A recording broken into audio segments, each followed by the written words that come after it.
मेरे प्रिय भाई बहनों, आपको बहुत सारी शुभकामनाएं, बहुत सारा प्यार। प्रभु आपको आशीष दे। और आज हम पहला यूहन्ना की पहली जो पत्री है उसके अंदर 5 अध्याय हैं। यूहन्ना की पहली जो पत्री है उसमें 5 अध्याय हैं और उन 5 अध्यायों में हम 5 आशीषमय वचनों के ऊपर चर्चा करेंगे।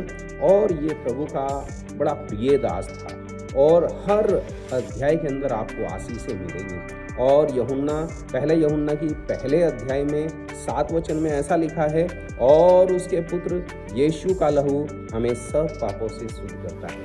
पहले अध्याय की पहली आशीष। दूसरे अध्याय में ऐसा लिखा है कि यदि कोई पाप करे तो पिता के पास हमारा एक सहायक अर्थात वकील है, अर्थात धर्मी यीशु मसीह। मेरे भाई बहनों, हम प्रभु के लोग हैं और पहला यूहन्ना 2 अध्याय के पहले वचन में लिख रखा है, अगर पाप हो जाता है तो हमारे पास एक वकील है, धर्मी यीशु मसीह। प्रभु की स्तुति हो, वो पिता के सामने आपकी वकालत करता है।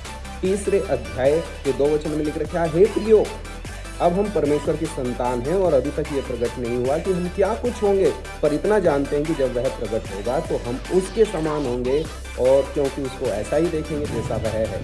ये तीसरे अध्याय की तीसरी आशीष हम पढ़ते हैं, हे मेरे भाई बहनों, हम परमेश्वर की संतान हैं।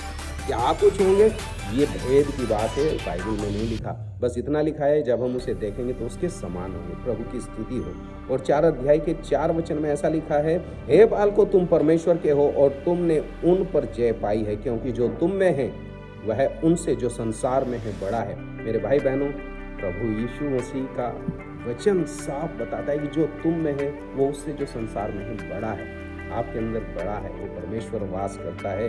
प्रभु की स्तुति हो। और आखिरी अध्याय 5 अध्याय में ऐसा लिखा है, उसका पहले वचन और 12 वचन के ऊपर मैं ध्यान करूंगा। जिसका यह विश्वास है कि यीशु ही मसीह है, वह परमेश्वर से उत्पन्न हुआ है। फिर 12 वचन, जिसके पास पुत्र है उसके पास जीवन है। मेरे भाई बहनों, अगर आपके पास प्रभु यीशु है तो गारंटेड आपके पास अनंत जीवन है। इन 5 अध्याय की 5 बातों के ऊपर आप ध्यान कीजिए और प्रभु की आराधना करें।